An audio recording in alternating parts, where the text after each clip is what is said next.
All right, buckle up because this Sure. deep dive, you guys have sent us down a rabbit hole Oh, yeah. with this one. We're tackling mass psychosis. Like, what even is it? Yeah. How does it happen? Can we stop it? You've given us some serious thinkers to grapple with here. Yeah. We've got psychologists like Carl Jung, Oh, yeah. sociologists like Hannah Arendt. We even have accounts from people who lived through totalitarian regimes. Yeah. So we're talking witch hunts, dictatorships, Yeah. and, maybe even how today's tech could be playing a role. This is going to be a timely one, that's for sure.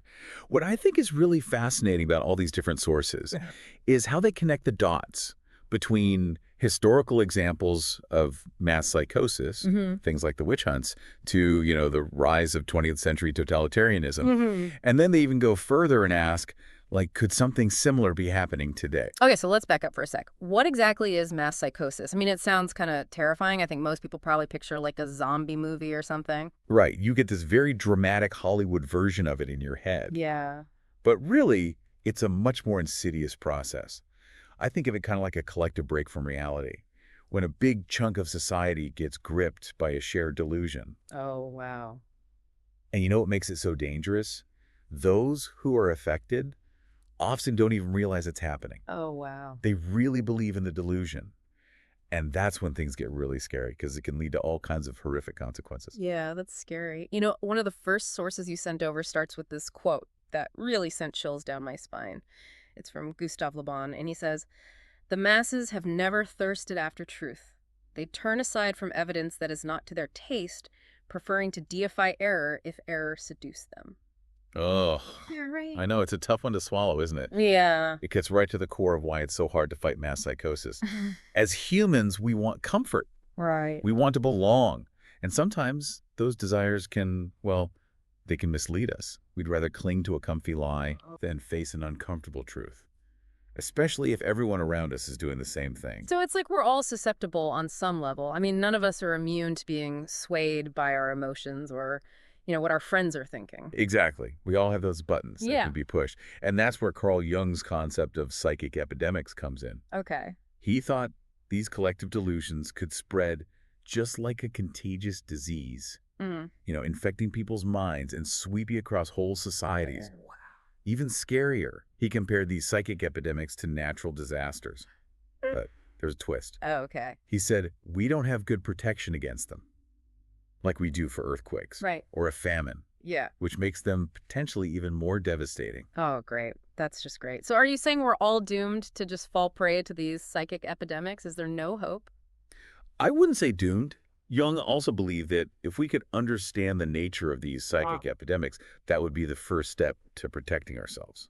And one way to start is by looking at historical examples, like you've given me with all this research. Oh, yeah, like the witch hunts. When I hear mass psychosis, that's honestly one of the first things that pops into my mind. It's kind of hard to grasp, Like the sheer terror that must have gripped those communities. It's a chilling example for sure. Jung described how whole societies, just fueled by religious fervor and a fear of the unknown, became completely convinced that witches were infiltrating their communities Wow. and threatening their very existence.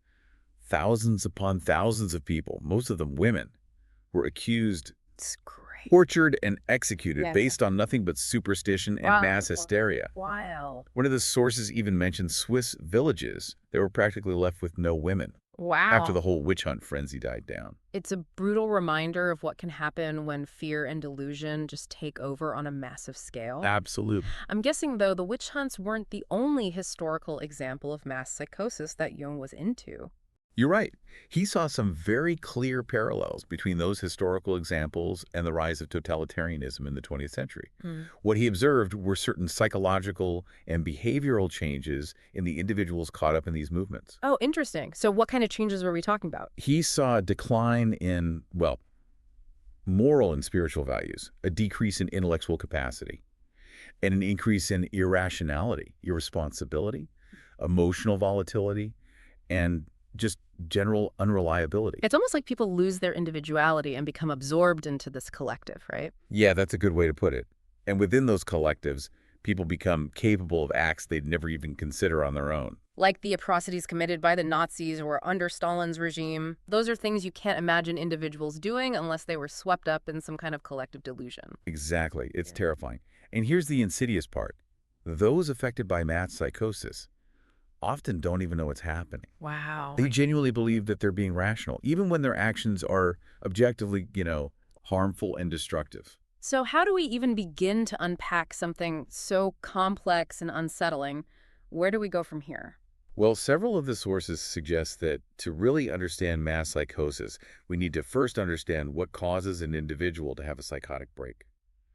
They think that if we can grasp what makes an individual lose touch with reality, Right. we might understand how it can happen on a much bigger scale. Okay, so let's get into that. What causes an individual to have a psychotic break? Is it just like extreme stress, or is there something more to it? It's definitely not as simple as just snapping under pressure. Yeah. The sources really highlight the role of what they call psychogenic triggers, Okay. especially really intense negative emotions like fear and anxiety. It's almost like a flood of overwhelming feelings that distort someone's perception of reality. So it's not just like feeling stressed or worried. Correct. It's like their whole reality is unraveling. Absolutely. One of the sources, Silvano Arietti, he was a leading expert on schizophrenia, breaks it down into stages. First, you have the phase of panic, where an individual's perception shifts. Oh, wow. And it causes intense confusion and an inability to even explain what's going on. So it's like the world just suddenly feels alien and threatening. Exactly. And then you have the second stage, which Arietti calls the phase of psychotic insight. Okay. And in this stage, the person tries to make sense of this distorted reality, but they do so by creating a delusional framework. This delusion, it offers them temporary relief Oh, wow. from the panic, but it comes at a big cost. The individual loses touch with actual reality. It's a tragic trade-off, escaping the torment of fear and anxiety by retreating into this world of delusion. But how does this connect back to mass psychosis? Well, imagine this happening not just to one person, Oh, no. but to thousands, even millions. Yeah. If intense negative emotions can trigger one person's psychosis, then imagine what widespread fear and anxiety can do in a whole society. That's a terrifying thought. And I'm guessing this is where the whole connection to totalitarianism comes in. You got it. According to these sources, totalitarianism is like one of the most dominant forms this collective psychosis takes in our modern times. Okay, so let's break that down. We all hear the word totalitarianism, but what does it actually mean in this context? Is it just like another word for a dictatorship? It's more than a dictatorship. It's a very specific kind of system. Okay. Arthur Versluis, who you included in your research, Yeah. he defines it as the modern phenomenon of total centralized state power coupled with the obliteration of individual human rights. Wow. So it's not just one person in charge, it's the state controlling every single aspect of life, Yeah. crushing any individual freedom or autonomy. And how does that tie back to the psychology of mass psychosis? Well, think about it. For a totalitarian regime to take hold, there has to be a kind of pathological transformation on both sides, both the rulers and the ruled. The rulers, they develop this like godlike complex, believing they have the right to control every little detail of people's lives. Oh, wow. And the masses, they regress into this childlike state Yeah. of dependence and submissiveness. They willingly give up their autonomy to these seemingly all-powerful leaders. Hannah Arendt, who you sent over, she called it an attempted transformation of human nature itself.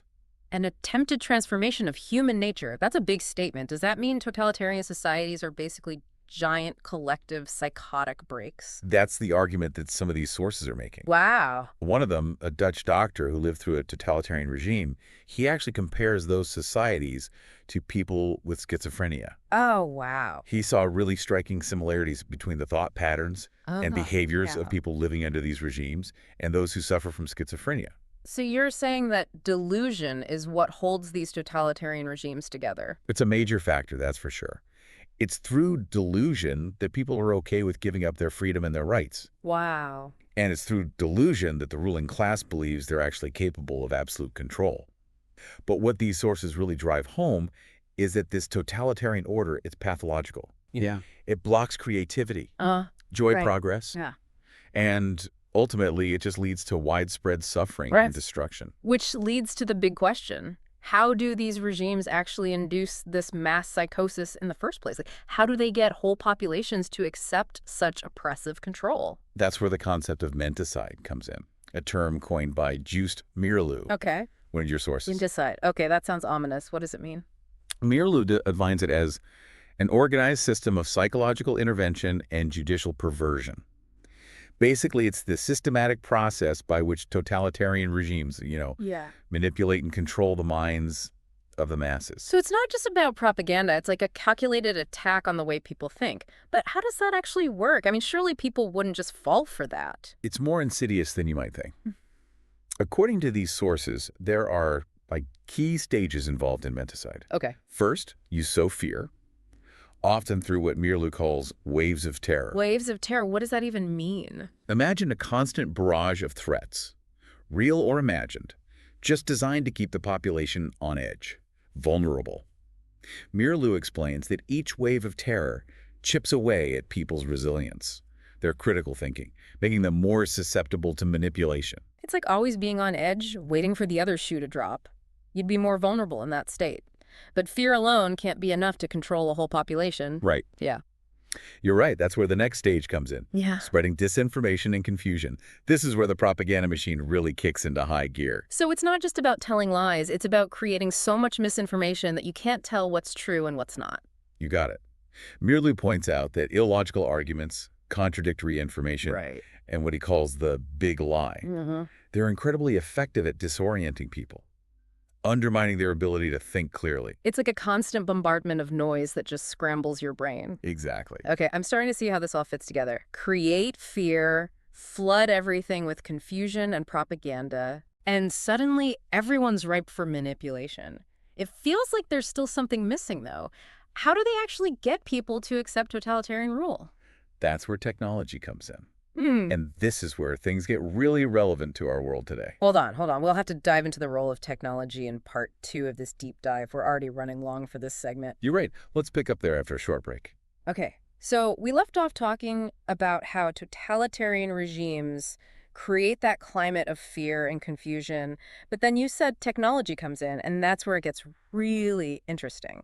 Maybe a little unsettling for those of us, glued to our phones, right? Yeah, it really does. Technology, it acts as both a tool, A&D, and accelerant for that whole process of menticide. Mhm. On the one hand, it lets those in power spread their propaganda and misinformation more effectively than ever. Right. But then on the other hand, it also creates this environment where we're just bombarded with information constantly, Yeah. making us even more susceptible to manipulation. That constant stimulation, that feeling of needing to be, plugged in all the time. Is that part of what makes us vulnerable? Miralou, he warned about this decades ago. Really? He said, and I quote, "Modern technology teaches man to take for granted the world he is looking at. He takes no time to retreat and reflect. Technology lures him on, dropping him into its wheels and movements." Wow. And remember, this was before smartphones and social media. Right. Can you imagine what he would say now? Oh my gosh. It's mind-blowing. It's like we're all on this information treadmill, just constantly scrolling, consuming. Yeah. But we rarely step back and actually think critically about what we're seeing. It's like we're being programmed to just accept information passively. You don't question the source or its validity. Yeah. And that makes us so vulnerable to manipulation. Right. Because we're not engaging our critical thinking skills. We just absorb whatever is put in front of us. So how do we break free? I mean, we can't just unplug from technology completely, right? That's not realistic. No, not at all. And that's not the goal here. The goal is to be more aware, more intentional about how we use our technology, Okay. to understand how it can be used to manipulate us. Yeah. And then, and this is key, developing strategies to resist that. Okay, so what are some things we can actually do?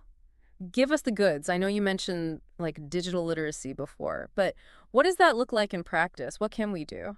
Well, it starts with being aware of those algorithms that shape our online experience. Oh yeah, the algorithm. Right. They're designed to keep us engaged, Uh-huh. but they often do that by feeding us content that just confirms our biases. Hmm. This can create what we call echo chambers, Oh yeah. where we're only exposed to information that agrees with us, which makes us even more susceptible to manipulation because we think everyone agrees with us. So how do we break out of those echo chambers? I mean, it's easy to just stay in that comfortable bubble where everyone's nodding along with you, right? You have to make a conscious effort to seek out different perspectives. Follow people who have different opinions than you. Read articles from a variety of sources. Yeah. Expose yourself to a wider range of information. It might be uncomfortable at first, Yeah. but it helps you develop a much more, I think, nuanced and critical understanding of the world. And that ties back to critical thinking, right? Like not just accepting everything you see at face value. 100%.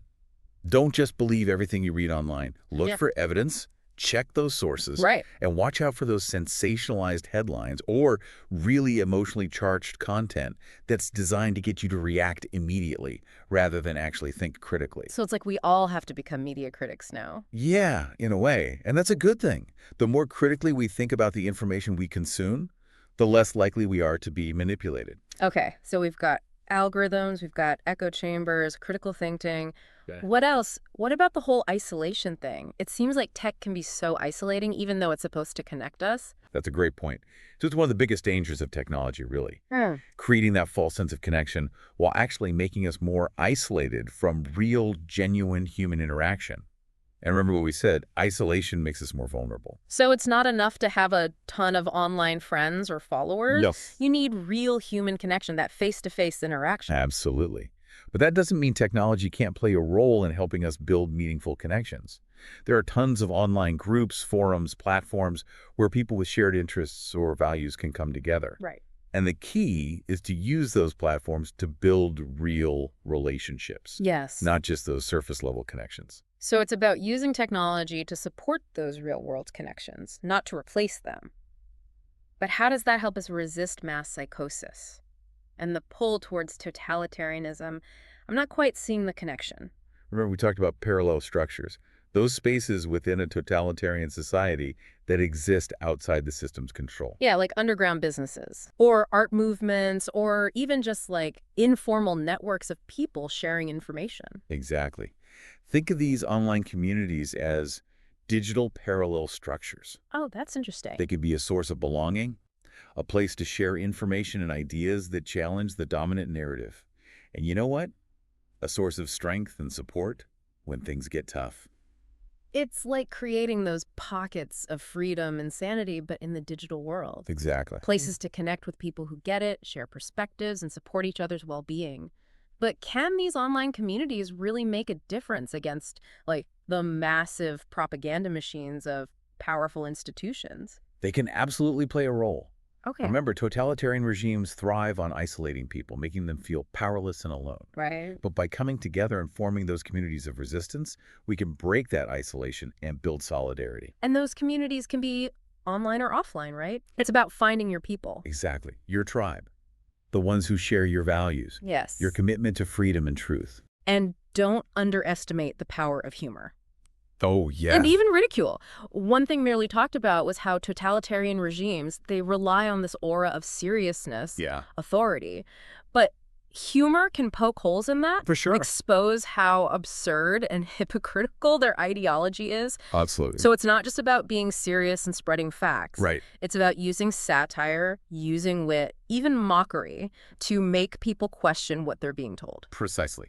Laughter is a powerful tool. It disarms them, makes them look foolish, Yeah. and helps people see through those lies. Okay, so we've got critical thinking, we've got spreading counterinformation, using humor, building community both online and offline. Any other strategies for resisting this pull toward totalitarianism? The sources, they really stress the importance of collective action. Remember, totalitarian regimes, they want to keep us isolated. But if we come together, form communities of resistance, Yeah. we break that isolation and we build solidarity. That collective action can be anything from organizing protests to just having open and honest conversations with your friends and family about what's going on in the world. So speak up. Don't stay silent. Challenge the status quo even when it feels uncomfortable or risky. You got it. And every act of resistance, no matter how small it seems, it contributes to the larger fight. It's Yeah. like planting those seeds of dissent. You might not see them sprout right away, Yeah. but over time, they take root, they grow, and they can become this powerful force for change. I like that. It's starting to feel hopeful. It's like even though these forces feel so huge, we can still push back. We're not powerless. That's the spirit. And remember what Thomas Paine said, Tyranny, like hell, is not easily conquered. Yet we have this consolation with us, that the harder the conflict, the more glorious the triumph. I love that. So no matter how tough it gets, it's worth fighting for. We spread the truth, we find each other, we use humor to expose how ridiculous tyranny is, and we never give up hope. But realistically, can these small acts of resistance really make a difference? I mean, we're talking about these systems of control that have existed for centuries, with enormous resources behind them. You're right, it's like David and Goliath. But never underestimate the power of ideas and the human spirit. Right. History is full of examples of seemingly unbeatable regimes collapsing under the weight of their own contradictions, and the constant resistance of everyday people. So we keep fighting, even when it feels impossible. We spread truth, we build community, we laugh in the face of tyranny, and we never, ever give up hope. Exactly. And remember, even if we don't see results right away, every act of resistance plants a seed. Those seeds can grow into a movement for change. This has been amazing. A little terrifying, honestly, but also fascinating, this exploration of mass psychosis and totalitarianism. But I feel strangely empowered. Like, now that we understand how it works, Yeah. we can actually fight back. That's the key. Knowledge is power. When we understand how these systems of control work, we can start to break them down, both within ourselves and in the world. So where do we go from here? What's the next step in this whole journey of resistance? Well, one thing we haven't really dug into is how technology specifically can be used to fight against mass psychosis. We've talked about how it can be used to spread propaganda and isolate people. But how do we flip the script and use it for good? That's a great point. Let's dive into that in part 3 of this deep dive. Okay, we're back for the last part of our deep dive on mass psychosis. And I gotta say, after that last segment, I'm feeling a little bit of that tension we were talking about. You know, the pull between how technology can, like, manipulate us, Oh, yeah, but also how it can connect and empower us. for sure. How do we make sure we're using it for good, to fight back against these darker forces, rather than just becoming another cog in the machine, you know? It's a tough question. It's a real balancing act. But luckily, the sources you gathered, they had some really good insights into how we can approach the digital world in a way that helps us resist manipulation instead of falling prey to it. So where do we even begin? I mean, we talked about digital literacy, critical thinking online, Yeah. but is there anything like more specific we can do? One of the most important things is to develop what some call information hygiene. It's basically like building good habits for how you consume information online. Okay, so what would those habits look like? Give us the 411. Well, it starts with being really mindful of your sources. Don't just take in whatever pops up in your feed, you know. Right. You got to actively seek out information from sources you know are credible. Organizations with a history of being accurate and objective. Think Yeah. like reputable news outlets, academic journals, those kinds of things. And I guess on the flip side, be wary of anything that comes from sources with a clear agenda, especially if they're trying to sell you something or push you to take a certain action. Exactly. Always ask yourself, who's behind this? What are their motivations? Yeah. Are they trying to just inform you, or are they trying to get you to do something, to think a certain way? Just like we've all got to become media critics now. In a way, yeah. But that's a Yeah. good thing. The more critically we engage with the information we consume, the harder it is for anyone to manipulate us. But it's not just about where we get our information from. It's also about how we engage with it, right? I mean, it's so easy to get caught up in that outrage cycle on social media, you know? Everyone's just reacting, sharing things without really thinking. That's a huge part of it. One of the main things that totalitarian regimes take advantage of is our emotions. They use fear, they use anger, they use outrage to make us react without thinking. So how do we not fall into that trap? How do we stay above it all? Practice what some call emotional distancing. Okay. Basically, when you see something online that triggers you, makes you feel a strong emotion, Yeah. take a step back before you react. Yeah. Ask yourself, why am I feeling this way? Is what I'm reading even true? Is this a trustworthy source? What's the bigger picture here? So pause, breathe, and think before you share. Exactly. Easier said than done, though, right? Yeah. Especially when you see something that really gets under your skin. It does take practice, but it's such a valuable skill. And remember, you don't have to engage with everything you see online. You have that power to choose what you consume and what you just ignore. That's a good reminder. It's easy to get sucked into the negativity, but we can choose to step away. We can choose to create an online experience that makes us feel good and helps us resist manipulation. Absolutely. And remember, technology can be a really powerful tool for connecting with other people who share your values, who are committed to truth and freedom, just like you. We were talking about those online communities as digital parallel structures, right? Yeah. Those can be amazing spaces for sharing information, finding support, and planning collective action. So even though technology can isolate us, it can also be used to bring us together, to build those communities of resistance that can stand up to the powers that be. Exactly. And don't underestimate the power of humor. Oh yeah, we were talking about that. Right. Miralou noticed that a lot of totalitarian regimes, they depend on being seen as serious and authoritative. Right, they want to seem scary. Exactly. But humor, it can poke holes in that image, make the whole thing look absurd. So it's not just about being serious and sharing the facts. Nope. It's about using humor to disrupt those narratives, to get people laughing and thinking at the same time. Exactly. Laughter can be a powerful weapon against tyranny. It makes them look ridiculous, and it helps people see through the lies. Okay, so we've got But information hygiene, emotional distancing, connecting with like-minded communities, using humor as a weapon.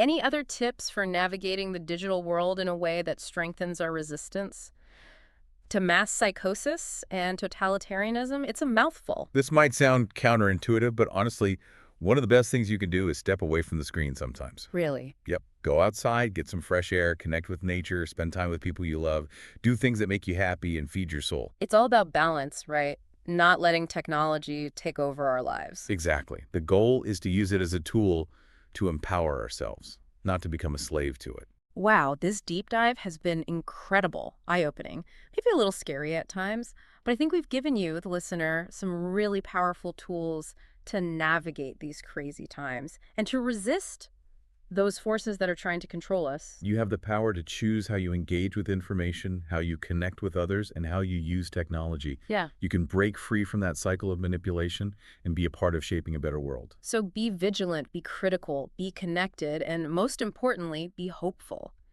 The future isn't set in stone. It's created by the choices we make. And by using our minds, our hearts, and yes, even our technology in the right way, we can create a future where freedom, truth, and human connection win the day. Well said. Thank you so much for joining us on this deep dive. We hope you found it informative and empowering. Now go out there and make a difference.